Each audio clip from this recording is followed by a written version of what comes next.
Hey, I'm Alex Radical from Board Game Co., and this is games leaving the collection for the month of January 2024. And I know what you're thinking. That's a very, very orange shirt. But in all seriousness, I know what you're thinking. You just watched the end of year for 2023 Purge, and I got rid of 36 games, which means there's no way there's more than a handful of games in this video. Maybe 5, maybe 6 games, but in actuality, there are 23 more games leaving the collection. Which means before we go into the actual individual games, why they're leaving, all of that, the usual disclaimers apply. Number one, I play a lot of games. I go through a lot of games every single year. Last year, I played like 391 games last year, or some crazy number like that. It was a high number. I don't remember exactly what it was. But I played a lot of games last year, which means at the end of the day, if I play 391 new games a year, that means on average in every single given month, that's like 30 games that have to go, which means honestly 23 seems like it's a little low. Am I doing the math right? 30 times 12 is 360. Yeah, that seems right. Honestly, why are there only 23 games here? That seems that now I'm quite second guessing myself entirely. Anyways, yeah, I play a lot of games. I try to play a lot of new games, which means inevitably most of those games do not stay. Even if I like them, even if I gave it a 4 out of 5, it's not a guarantee.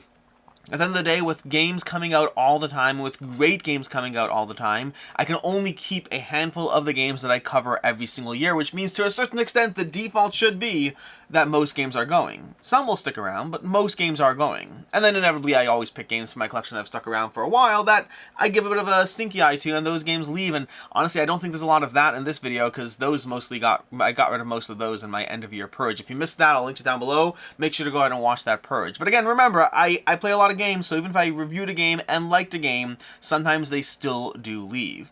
And then also, if you are over on Patreon or Ko-Fi, I have memberships on both, but if you're on Patreon or Ko-Fi or whatnot, I do give away some games every single month. I've figured out exactly how I'm handling that now that I'm doing Patreon and Ko-Fi. The goal is not that you should be on both. The goal is just Ko-Fi charges lower fees, so I have a Ko-Fi membership set up for people to go there. But I started with Patreon, which means a lot of people are kind of still on Patreon and stuck there, and I don't want to penalize them, so I have to figure out how I'm going to run that, which means that's going to be a me problem. But either way, if you are on Patreon or on Ko-Fi, either, not both, you are potentially eligible to get some of these games, especially at higher tiers, then you are more likely to get some of these games, but also at any tier, you are eligible to get them. And with that, like, 7 minutes of intro to start with, and still no explanation of the very orange shirt, let's go ahead and start this video off. Starting off with, I guess, a bunch of small box games. We have a lot of small box games over here. Part of the way I get to this 391 games played every single year is, honestly, you play a bunch of small box games, you can knock out 5 of them in a single day if you're really trying, and I sometimes am really trying. Let's go ahead and start with Echoes, an easy one to play through. Echoes is going to be from Ravensburger. I cover this as part of a round review. In fact, I think almost everything, not everything, almost everything I'm going to be getting rid of today is something that was in a review in some way, shape, or form, which means if you watch all my content, you already know what I think of this. Also, thank you for watching all my content. Past that, we have Echoes over here from Ravensburger. I enjoyed this. I thought it was fun. I thought it was fine. Not my favorite game in the line of exit escape room style games, but I did enjoy it. I think if you have the opportunity to try it, by all means do so. It's a one and done adventure, and honestly, I have so many unlock and exit games I haven't played yet that I think I would prioritize those over more of Echoes. So I did like Echoes. I do think it's fun, but also it's okay, and I'm happy I played it and fine moving on from it. Which, I mean, it is going to be a game you move on from by default. Just in this particular case, I don't think I'm going to hunt down more in this genre. They're not bad, just there are better out there. We also have Unboxed over here from WizKids, a very interesting, very clever game that gave me a little bit of PTSD vibes as far as feeling. It felt like the goal of the game to give you the PTSD vibes aspect, and not real PTSD, not to minimize that, but the goal of the game is to kind of effectively go through ancient civilizations and, given a variety of components, figure out what the game would be. Like, what are the rules of the game? Figure it out based on getting components and, like, the most minimal of hints. And honestly, I read too many bad rule books that wasn't fun. It started off fun, but the more I went through it, the more I was like, this is just genuinely frustrating. I had other complaints as well. Ultimately, I got through most of the puzzles. I think there's 10 puzzles. I got to, like, 8, maybe even 9. I got most of them. I know I didn't do the last one. I got to a certain point and I was like, honestly, I'm good. I've seen enough of this. I don't mind it, and I think it's clever and gets points for being different, but ultimately, there was some, between the learning to play a game aspect, which, like I said already, gives me already bad memories, but also the fact that some aspects of it were vague. They didn't really reward creativity. They rewarded what's the most linear way to think, and that's going to be the defined answer, even if there could be other answers. We have Gap from Arcane Wonders, cute little puzzle game of basically trying to place down cards and then get cards and score based on how large your gap is. You really want to get one color a lot, one color a little, and the rest you really don't care. Well, it's a little more complicated than that. But Gap, it's fun, it's fine, and that's where it ends. It's fun, it's fine. Moving on from that, we have Trickdraw over here. Trickdraw is, I like this one. I had fun with this one. Trickdraw is a decently fun game from Good Games Publishing that ultimately involves playing cards to try to figure out how to flip your cards utilizing a bunch of abilities. It's cute, it's a good time. I've enjoyed this. If you're looking for a fun, simple game that has a degree of cleverness, a degree of trying to pace yourself and like get points in at the end, swoop in, it's a fun little game. Ultimately, again, most games that are not amazing will leave. We have Fisheries of Gloucester over here. I like this, Dr. Finn's Games, a little fun little game of trying to arrange little polyomino tiles to be able to move out and fish. It's action selection, it does a good job, just doesn't amazingly impress. Honestly, most of this video is going to be, it's fun and fine, but not necessarily enough. There are a few that are a little more interesting. For example, this next one, I was really excited for this one. I read the rules for this and was super excited to dive into this one. It looks beautiful. The gameplay it seemed incredibly up my alley. It seemed like it was going for Cascadia style vibes in terms of the general way the game goes. You have these variable scoring tiles, you have this tile laying placement, you have these overlay tiles that go on top of it. It seemed like a very interesting puzzle that I was really looking forward to. And I kept playing it, and I never got to a point where I was happy with the game. Every single time I played it, I'd be like, well, you know what, maybe next game I'll score a few more points. Maybe next game I'll score a few more points. Every single time I played it, I just felt like I wanted to do a bit more with the game than the game would let me do. And so ultimately I stopped trying and moved on from it. But I think Aqua was a bit of a letdown for me. I really wanted to like this one. And as it is, I still do like it. It's a 3.5 out of 5, but in the world of Cascadias and Acropolis and Calicos and all those game styles, Aqua, to me, felt like one that I wanted it to be able to do a bit more than it actually did. So, that's Aqua. Over here we have Roll for Great Old Ones. This is actually one of the few that has not been in a dedicated review over here. I played this once, didn't bother reviewing at that point, didn't even put it into a roundup video. It's not a bad game. It's not a bad game. There are worse games on this table. I think for me, this is a combination of the game not being as good as I was hoping, and then the accessibility of it being terrible. And by accessibility, I specifically mean that the game has tiny little boxes you're trying to fill in with little roll and write markers that are not meant for those tiny little boxes, or any roll and write markers might be a push for that. It's really just like small boxes that made it a little bit annoying to actually manage the game, combined with gameplay that was okay and not great. The general premise is across a variety of scenarios, you are rolling to take down great old ones. The premise is intriguing, the actual gameplay is a little lighter and less combo-tastic than I'm looking for, combined with usability issues that kind of pushed it away from me. Halls of Hegra was an interesting one. Speaking of, I said 4 to 5s aren't really safe. Halls of Hegra I gave a 4 to 5, and I was conflicted on this one, and it's always an interesting conversation as to how you rate games, but Halls of Hegra to me is a genre, it's a theme I don't like to begin with. I don't like World War II or any kind of more modern warfare stuff. So it's a theme I don't like. It's a mechanic I don't like, that cascading failure, the idea that as something goes bad early on, things just get worse and worse and worse, versus if things go good early on, things get better and better and better. So it just has that, hey, by the way, I know you had a bad draw the very first turn of the game, you're screwed now, you may as well start over. I hate that mechanic. Despite having the theme that I don't like, the mechanics I don't like, way too much luck for a very strategy-driven game, so there's a bunch of things that should be a turn-off for me, I still really enjoyed Halls of Hegra. And so for me, I kind of was like looking at this game that managed to persevere past elements of games that I don't like, and I gave it a 4 to 5. But it's also leaving my collection right away. And I covered that in the review. I said so much in the review. I tried clarifying my thoughts as much as possible. I always feel that to me a 3.5 is a game that's straight up leaving. And a 4 to 5 is usually, but not always, a game that is staying for some time, and we'll see how things go. But Halls of Hegra is a little bit in the middle there. It is both a really good game. Like, I think this will be in a lot of people's solo lists of the year for, well, it's complicated, because technically it's a 2023 title, but it's so late in the year, it's a 2024 title, whatever. It's going to be on people's lists a lot. I think the solo community will like this. I think people will like it. I both recognize how good it is, while also it still does suffer for some of the things that make it not as much a game for me. Over here on this side, we have a few boxes. We're not even done with this side. We're just skipping around over here. We have Fika from 20th Century Games. I like Fika. It's fun. Ultimately, it's fun. It's fine. In a game full of playing cards and trying to cover card play, I will pick Airland and Sea over this any single day of the week. We have Tricky Goblins, another small box of a roundup review I did. It's trick-taking. I think it took too long. My main complaint I said in the review was it takes too long to get the game up and running. So it's not bad. it wasn't good enough either. Like I said, they're going to hear that a lot in this video. We have Bargain Basement Bathysphere. This is actually one that I did review a while ago in I think it was a roundup review. It might have been dedicated, I don't remember. But Bargain Basement Bathysphere is a solo campaign game that I kept holding on to with the idea that I'd actually finish the campaign, and I'm not going to. I'm like 7 games in, 8 games in, something like that. It's a fun little solo game of trying to navigate your bathysphere and collecting things along the way across an iterating degree of missions that slowly change the way the game's played, or how far you're going, or how you manage your dice, all of that. I like it. I don't think it's from WizKids, similar to Unboxed over here. I do like it enough that I played through like 8 missions of it, but I found that I kept looking at it on the shelf to pull out, and ultimately I would keep pulling out other games to play instead, so just never got around to finishing it. But it's fun. It's not my first recommendation for, well, anything, but it's not a bad game. If you happen to have an opportunity to get your hands in it, it's not a bad game, and it could give you a decent amount of gameplay, but it's also not the best one either. Then we have 2 over here that I did not particularly like. We have AllThingi and we have Come On Bite Me. Neither of these worked for me for different reasons. This one felt like it was completely random, and I'm sure there's some level of strategy to it. For me, it felt completely random card play where there's no real agency. That's the sense I got from it. And AllThingi just didn't feel like it had enough gameplay behind it either, unfortunately. Like, this was, again, it's all about trying to gather these Vikings and these gear over there and then facing off against each other. It was fine. Again, just no strongly positive feelings for it. Both those are kind of misses for me. Then we have Applejack over here, which I did actually enjoy. This time it's fine. I did actually enjoy Applejack. This is a fun game. I like it. My biggest complaint against it is it felt like just a worse version of Uwe Rosenberg's genre that he's been going for with these kind of linking tiles over here. I like Framework, I like Nova Luna, I like Sagani, and Applejack to me was my least favorite of those 4 games. And even as it stands, at this point, I've only one I actually kept is Framework. I think they're all good. I just don't need all of them in my collection. So I've held on to Framework, and the rest have slowly left. And Applejack was quick to go, not because I don't like it, but because I strictly like those other games better. So a decent game punished by its predecessors, I guess. We have Challengers Beach Club over here.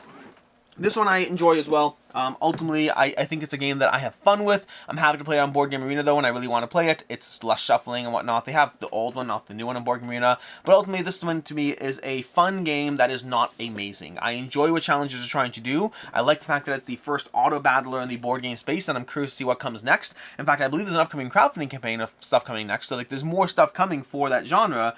This one felt a little too... I both enjoyed it, and I like more agency in my deck builders, if that makes sense. But I liked it. I genuinely liked this one, and I think it's a good time. And these boxes are going to become very, very hard to manage very, very shortly. So let's try to figure out some clever stacking over here. If we split that pile in 2 and put these down here like so, well, there we go. Then we have over here, lastly, on this side, not lastly by a long shot, I said there's 23 games. There are 23 games with Epic 7 Arise, which is possibly the single worst review I've ever given a game in a dedicated video, which... I feel bad about, but it has to happen to someone. So, and honestly, Epic 7 is a deserving title for it to happen to. It's tricky.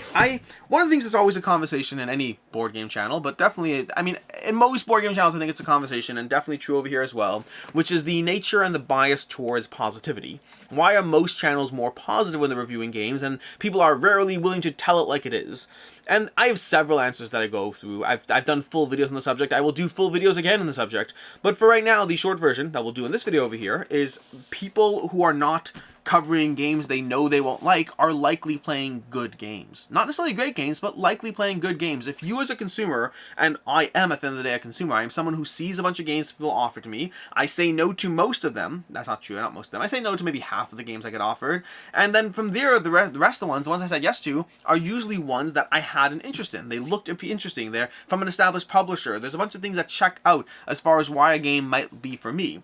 And then I play them, and some of the ones that I bounce off of, I won't bother replaying again or reviewing, or maybe I'll throw up in a round of review. Most of them won't get dedicated coverage. It's very rare for me to really be willing to dive into a game that I actively thought was bad because, like, hey, let me play that 3 times and put up a full video just to tell the world how much I dislike something. That's not a fun feeling, and the worst part is, especially if it's not a solo-friendly game, I have to force my friends to sit through a game that I already know is bad. You think that's fun for anyone? That's not fun for everyone. And the net result of all these things is that usually by the time you watch a video, the game is likely between good to great. Between my own bias of what I say yes to, my own filtering of bad rules or publishers who I don't trust, or a graphic design that looks terrible, my own filters and all that stuff, and then the actual playing and decision of what to do next when a game isn't great, those usually result in some degree of bias towards positivity. Now, every channel will be different. I try very hard not to go with that every game is amazing, this is the best thing since sliced bread you've ever seen before. I think if you do that in every single video, you lose some degree of like, well, what's actually the point of watching your videos? So most of the time, when you watch my reviews, my most common rating will be a 3.5 out of 5. That is consistently the most common rating on the channel, based on all the data I've aggregated. I'm still in the middle of putting together some videos I missed here and there, but between all the videos I aggregated, 3.5 out of 5 is my most common rating. This is good, not great. This is good, not great. This is good, not great, to the point that I did a full video saying that a 3.5 is not a recommendation. Calling an average game a recommendation is not. And it's not that it's not the games, it's not that you won't have fun with them, it's just that, why would I recommend a 3.5 when I could recommend things that are better, and there's so much stuff. Again, I'm at the point now with board games where even if you're a 4, there's a decent chance you're not safe. That's like a 40% chance you're leaving if you're a 4, which is high for a 4. 4 should be better than that. But there's just too many good 4s. There's too many good 4.5s. There's some even great 5s out there that have to leave.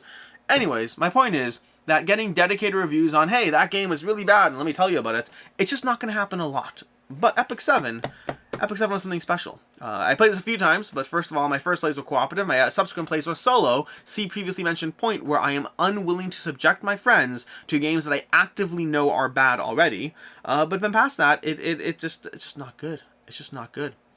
I spent like a whole section monologuing about the nature of good games and bad games. Epic 7 seems to have passed any degree of quality control you can ever expect a game to actually have. It is actively a not good game, and we're going to shove these boxes off to the side so I can go ahead and move these ones over here because we got more games to talk about that are not nearly as bad as Epic 7. Japanime Games, on the off chance you watch this video, I don't hate on you. You didn't even make this game. You just started to distribute this game, which in its own way might be worse. I don't actually know. But, you seem like nice folks. Genuinely. I've enjoyed working with you, and I hope you work with me again. Sorry for that. Anyways, we have Chamber of Wonders over here.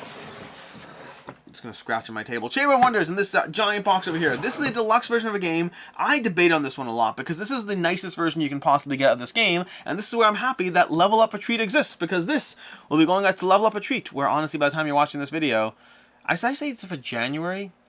Probably should have said February. I have to figure out how I timestamp or date these videos. Anyway, Chamber of Wonders over here. Chamber of Wonders is a game that will be... It's a good game. I'm like now mentally wondering if I left out a... Did I not do December?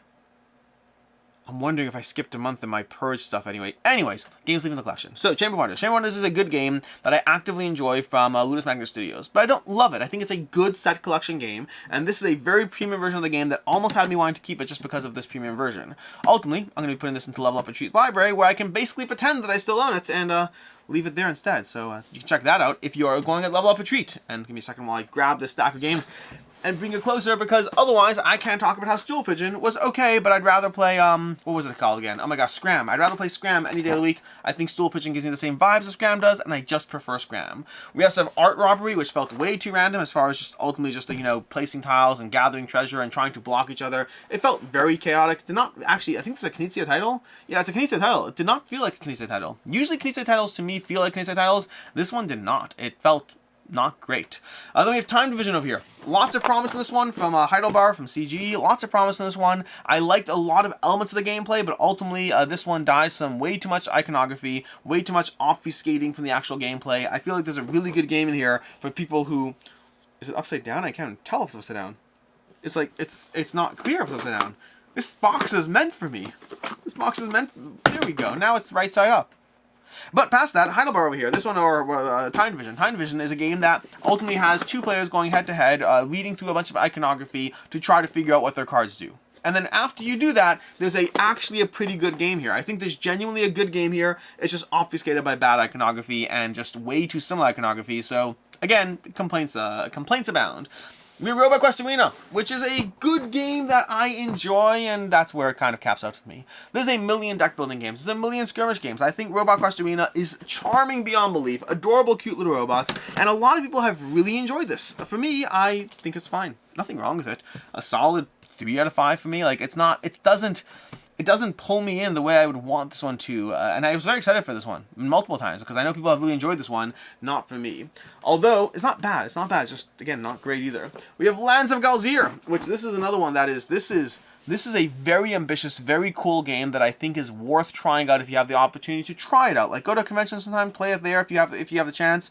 I don't necessarily know if you need to own it. You might want to own it. There's enough of a great game here that for someone to go like, I love that game and I want to play it, that makes sense to me. I understand that. I think Lands of Galzyr is incredibly ambitious, incredibly well done. It's an exploration game that's going to have you just wandering the map and engaging with the world around you as you make choices, and then you can dive in again with the next session. And it's not really campaign, so it's absorbable, but ultimately the biggest problem I have with it is it doesn't give you a reason to feel a sense of accomplishment as you go. So they made it not a campaign, so you're not incentivized to play it when you don't need to, but honestly I'm kind of not incentivized to play it a lot in general. It kind of feels like if I want to spend time with Lands of Galzyr, I'm better off reading a good book, because Lands of Galzyr has stories, but so does a good book. The gameplay part was lacking, and the incentive to drive forward was lacking as well. So both a really, really good game in some ways, and one that ultimately didn't give me a reason to play in others.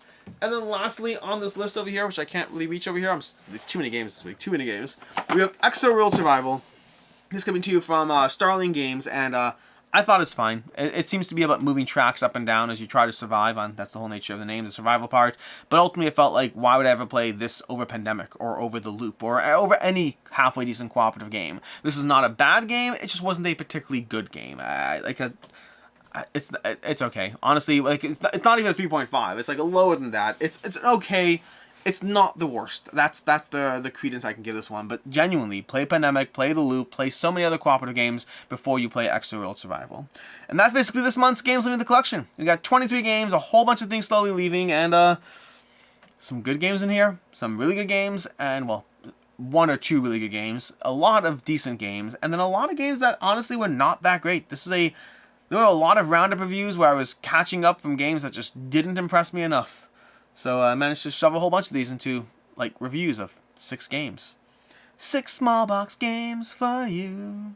Anyways, until next time, this has been Games Leaving the Collection for the month of January or February. I have to figure out, I have to remember how I called these, because I usually do these videos for the month before, but then they go up the next month, so I have to remember this is either February or January, but the title will have the correct thing. Ignore everything I'm saying. In any case, until next time, I'm Alex Radical from Board Game Co. I hope you enjoyed this video, and as always, I hope you have a good one.